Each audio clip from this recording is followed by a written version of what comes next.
कर्पूरगौरं करुणावतारं संसारसारं भुजगेन्द्रहारं सदा वसन्तं हृदयारविन्दे भवं भवानी सहितं नमामि। बोलिए शंकर भगवान की जय। बोलिए हिंदू सनातन धर्म की जय। बोलिए शिव महापुराण की जय। देखिए साथियों, शिव महापुराण के अंतर्गत ये 12वां अध्याय चल रहा है, जिसमें शिव का पक्ष अवतार लेना, देवताओं की स्तुति की कथा बतलाई गई है। तो नंदीश्वर बोले, अब आगे की कथा सुनो। वीरभद्र की बातें सुनकर नृसिंह जी ने क्रोधाग्नि शांत नहीं की, उल्टा भयानक गर्जना करके वीरभद्र को पकड़ने के लिए भाग पड़े। उस समय शिव का भीषण तेज अचानक ही आकाश में फैल गया। तब कुछ देर के लिए वीरभद्र छुप गए। वह छिपा रूप भी वीरभद्र का चंद्रमा में कलंक की भांति था, तथा सूर्य में कालाग्नि जैसी छिपी हो। वह रूप भी विचित्र था, उसका उपमेय नहीं। ऐसी संपूर्ण ज्योति बिजली की भांति छिपकर शिवजी की दिव्य ज्योति में लीन हो गई, किंतु वह प्रकाश में लीन न हुई। यह तो सदा शिव का साधारण सा इशारा था। उसके बाद चारों ओर जय जयकार की धुन गूंज उठी। संपूर्ण देवताओं के सामने महादेव जी प्रलय स्वरूप में प्रकट हो गए। हजारों तो उनकी भुजाएं थीं, लंबी लंबी जटाएं चमक रही थीं। चंद्रकला मस्तक पर विद्यमान थी। प्रकाश संपन्न बड़ा भीषण शरीर था। इसी प्रकार के पंख भी थे, चोंच भी थी, तेज एवं लंबी दाढ़ थी। बिजली के आयुध के समान बड़े बड़े नाखून थे। चार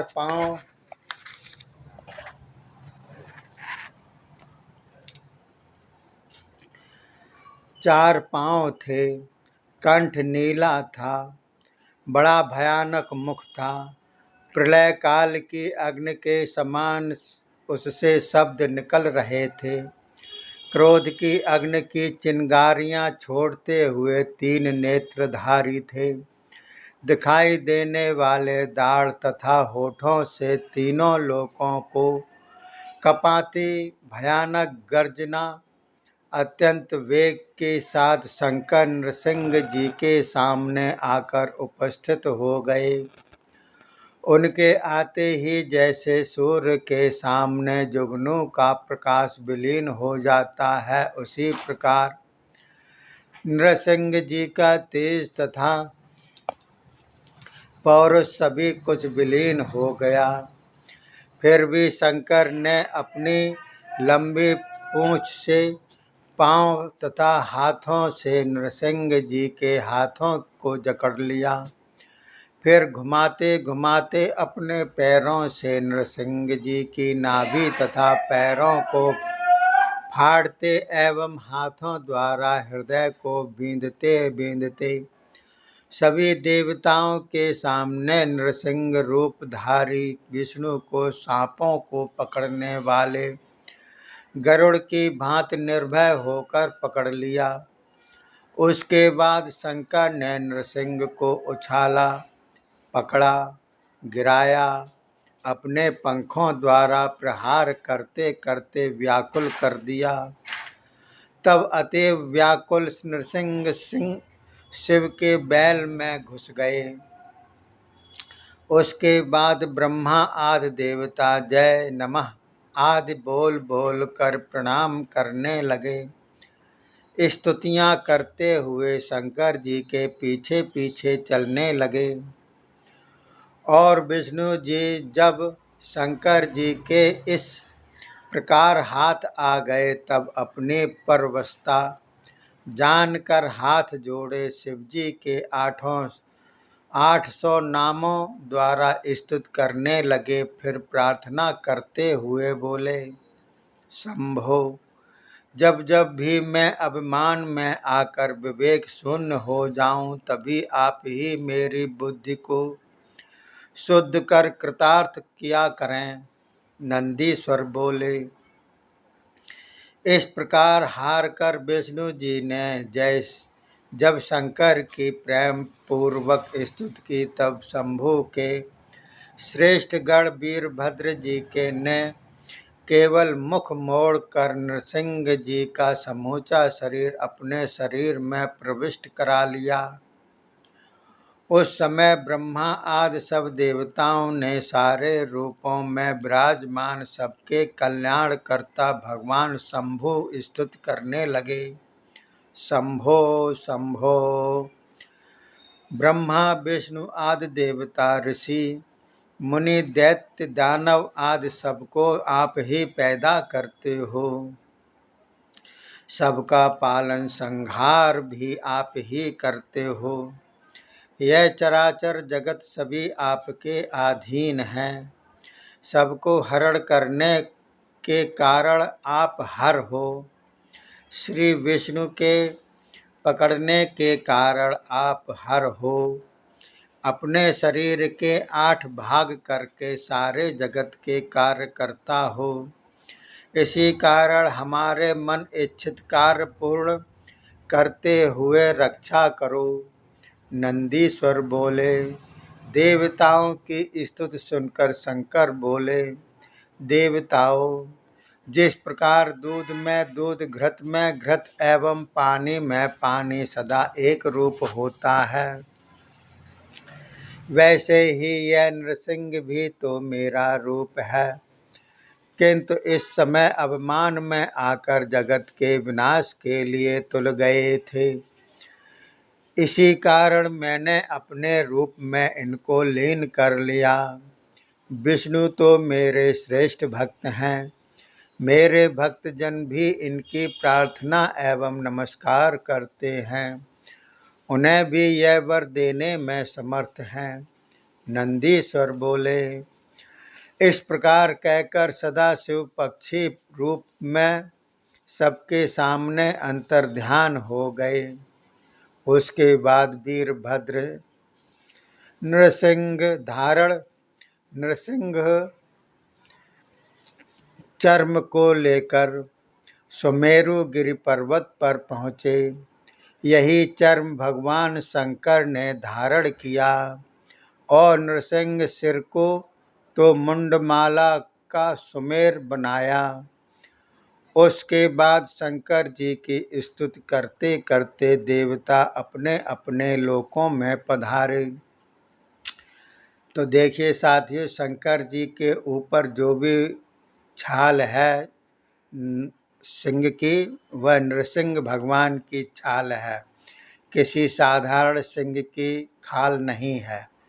इसके अलावा उनका जो सिर है वो भी अपने माला में पिरो लिया, जिसको सुमेरु के नाम दिया गया है, जिसको कभी लांघते नहीं है सुमेरु को। तो देखिए ये बहुत ही बढ़िया बात लोग बाग बतलाते हैं कैसे खाल बाल, ये तो लगता है कि आदिवासी के रूप में है, लेकिन ऐसा कुछ भी नहीं है। जैसा कि मैंने आपको बतलाया, कुछ अराजक तत्व इस हमारे धर्म में घुसे हुए हैं और इसको खंड विखंड करके प्रस्तुत करते रहते हैं उल्टा सीधा करके। तो आप सावधान रहिएगा इन लोगों से और आगे की कथा सुनिएगा। तो विघ्न बाधाएं व्याधियाँ सभी नष्ट होती हैं, अल्प मृत्यु नाश करके मनोरथ पूर्ण करती है। शत्रुनाश हो जाते हैं। पिनाकी शंकर का यह सरभ चरित्र भक्तों में प्रकाशित करने से नवधा भक्ति प्राप्त होती है, शिवलोक की प्राप्ति होती है।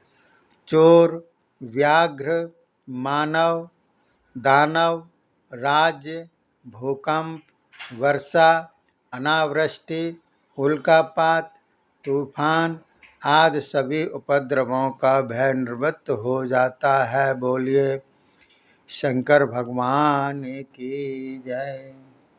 शिव महापुराण की जय। हिंदू सनातन धर्म की जय।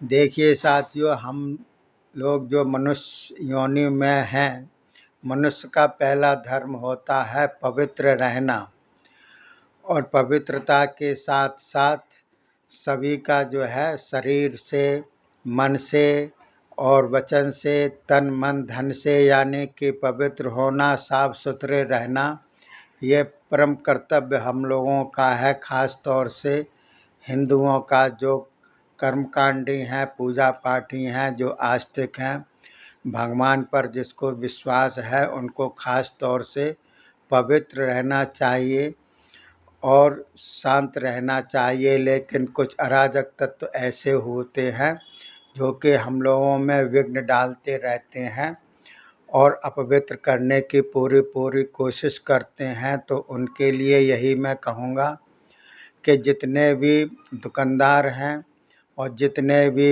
हफ्ते में बाज़ार लगाने वाले हैं, जितने भी फुटपाथ पर बैठे हुए दुकानदार हैं, उनको अपने आगे दुकान पर नेम प्लेट लगानी चाहिए अपने नाम की कि कौन बेच रहा है, और फ़ोन का नंबर भी लिखना चाहिए, फ़ोन नंबर, जिससे कि कोई भी अगर गलत काम करता है तो तुरंत उसके ऊपर कार्रवाई की जा सके। ऐसा करने से बहुत कुछ इस चीज़ों में सुधार होगा।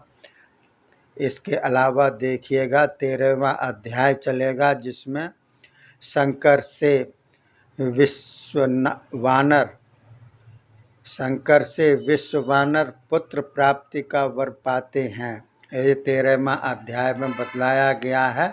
12वां अध्याय शिव महापुराण का समाप्त होता है।